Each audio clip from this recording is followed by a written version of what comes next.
I received my grandmother's secluded private island through inheritance. But my aunt proclaimed, "I'll be putting it on the market. You have no use for it," right before I could object.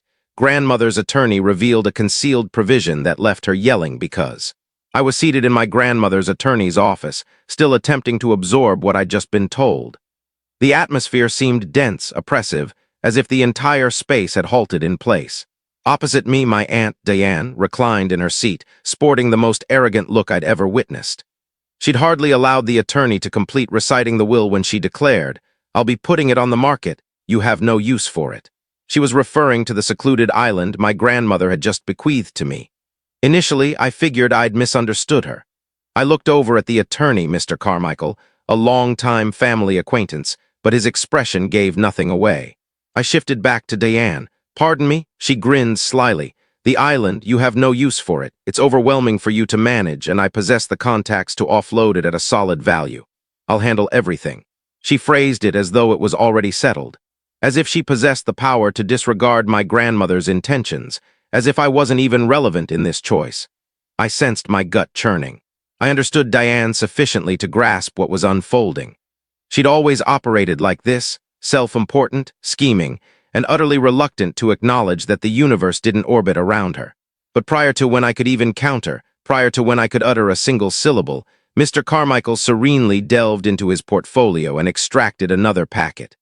A hefty one, closed with my grandmother's individual wax emblem. He positioned it on the desk, fine-tuned his spectacles, and stated in a steady voice, "In fact, Diane, you won't be offloading anything." Diane's grin wavered. "What?"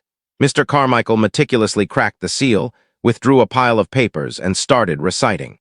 "To my dear grandson, I bequeath Seabreeze Island in full, with the stipulation that he is its legitimate and exclusive proprietor.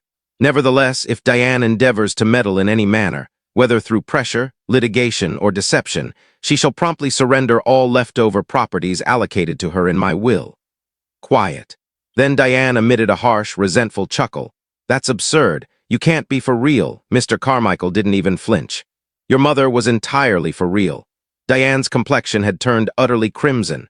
I could observe her palms quivering as she clutched the chair's armrests. She pivoted to me, her tone escalating. "You don't even desire the island.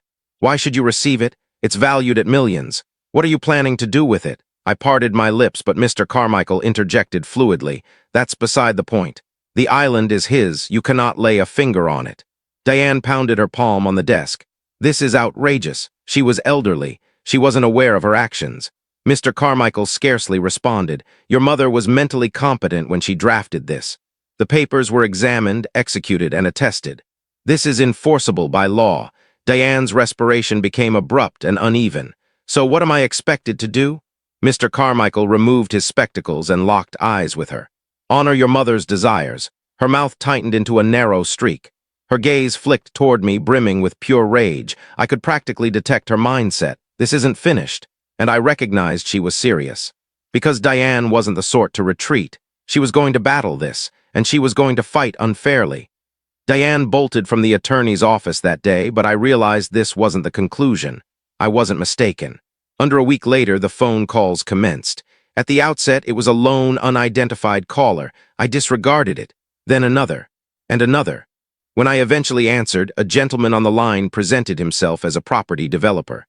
"I understand you received a stunning island," he remarked suavely. "I have purchasers ready.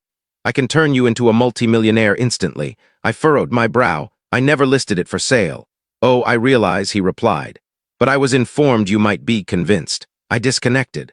The following day, I received 3 additional calls, then 5, then 10. Everyone was some entrepreneur or property broker proposing to purchase the island. Some were courteous, some were insistent, and one even turned hostile, stating it would be unfortunate if the island turned into more of a hassle than an asset. A warning. I didn't require brilliance to deduce who orchestrated this. Diane. She was attempting to coerce me into offloading. She must have been contacting these individuals, circulating rumors that I was pondering a bid, aiming to flood me with so many proposals that I'd surrender. It merely strengthened my resolve. I wasn't offloading. That's when matters intensified. One dawn, I arose to a bulky envelope in my post box, labeled from a legal practice I'd never encountered. Within was an official notice of challenge. Diane was disputing the will.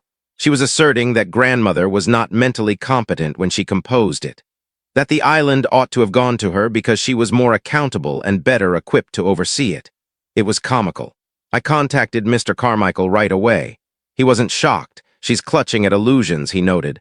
She can dispute it, but the will is unbreakable. The tribunals will discard this. Yet I had to endure the procedure. Weeks elapsed. Legal submissions, court appearances, debates. Diane appeared at every session in total theatrics, blotting her eyes as if she were some sorrowful sufferer. She informed the magistrate I was too immature and reckless to oversee the island.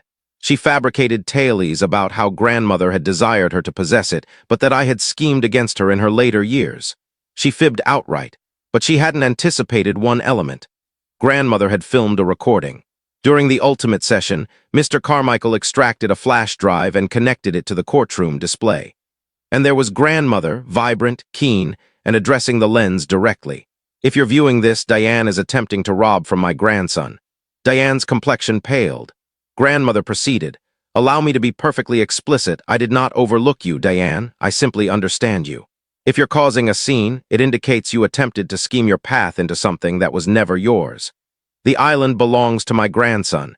If you attempt to seize it, I have one last revelation for you. She grinned. Even from the afterlife, she held the advantage. Then, Mr. Carmichael passed the magistrate one ultimate paper, a concealed provision in the will. Diane wasn't merely going to forfeit the legacy she already possessed.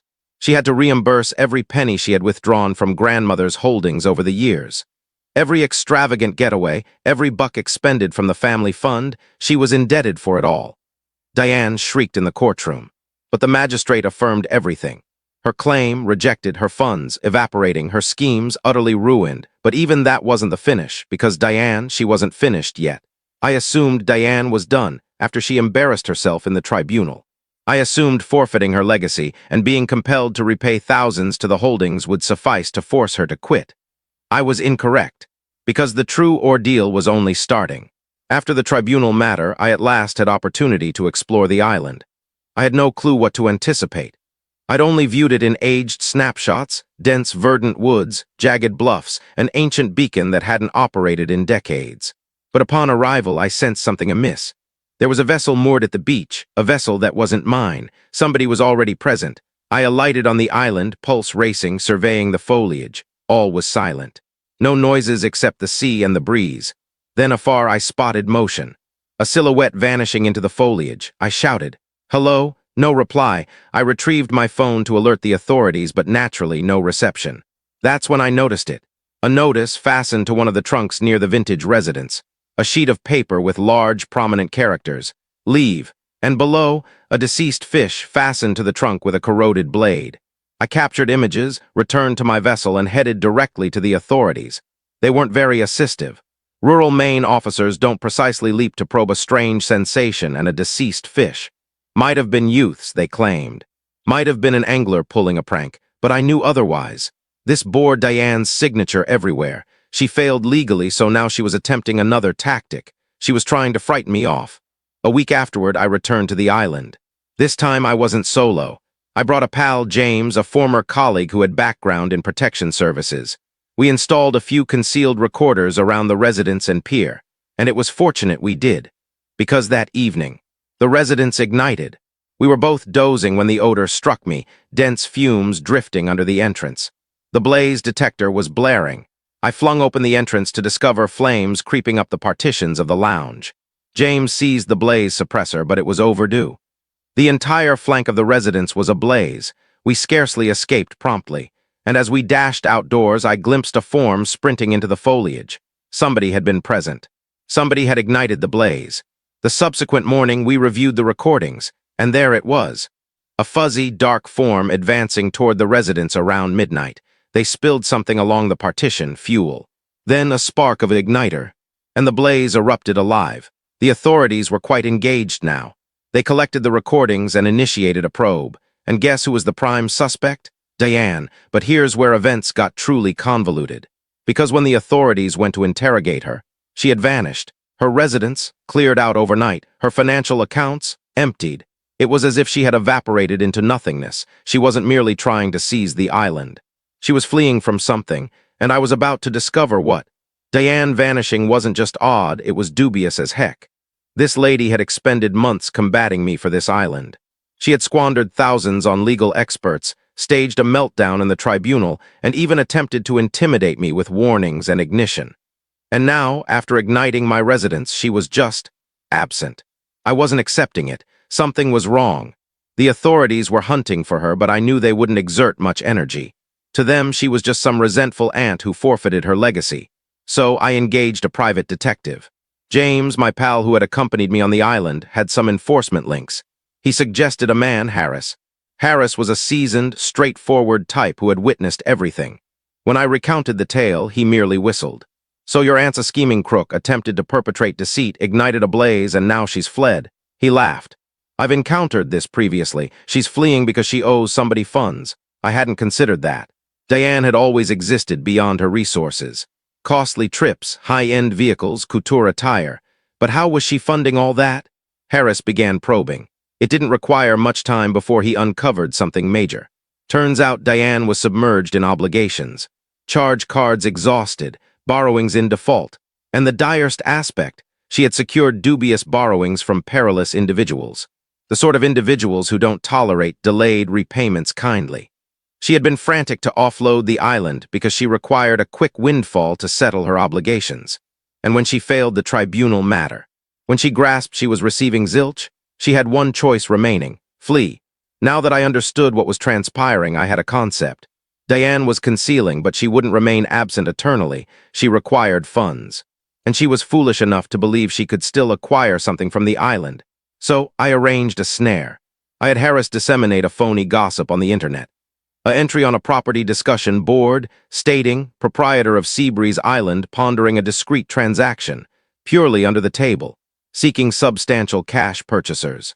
It didn't require much time. A week afterward, I received a ring. A restricted number. I answered, didn't utter a sound. I learned you might be offloading. Diane. She swallowed the lure. I feigned cooperation. I behaved reluctant, said I might be open to offloading under the proper terms. Diane pounced on it. She was avaricious, and avarice renders people careless. We consented to convene face-to-face, a secluded site. She was cautious, anxious, but she was also frantic. She required funds, and I had a strategy. I collaborated with Harris and the authorities to arrange an ambush setup. The instant Diane arrived at the rendezvous point, believing she was about to bargain for the island, the officers descended. She attempted to bolt, but it was finished. Turns out, Diane had more than just obligation pursuers trailing her. She had been engaged in deceit, misappropriation, and even persona robbery. She had pilfered hundreds of thousands from folks, secured deceptive borrowings, and was sought in several regions. The moment the officers had her detained, it all collapsed. She was doomed. No legacy, no funds, and now, incarceration. After Diane was apprehended, I at last returned to the island. This time it seemed altered. No warnings. No unfamiliar vessels. No blazes, just tranquility. I repaired the residence. I refurbished the ancient beacon. I even established a modest getaway area for folks seeking to flee the turmoil of the world. The island wasn't merely a plot of terrain. It was my grandmother's heritage, and thanks to Diane's foolishness, it was now entirely secure from individuals like her eternally. And the greatest aspect, Diane passed the remainder of her existence incarcerated, observing everything she ever craved escape through her grasp.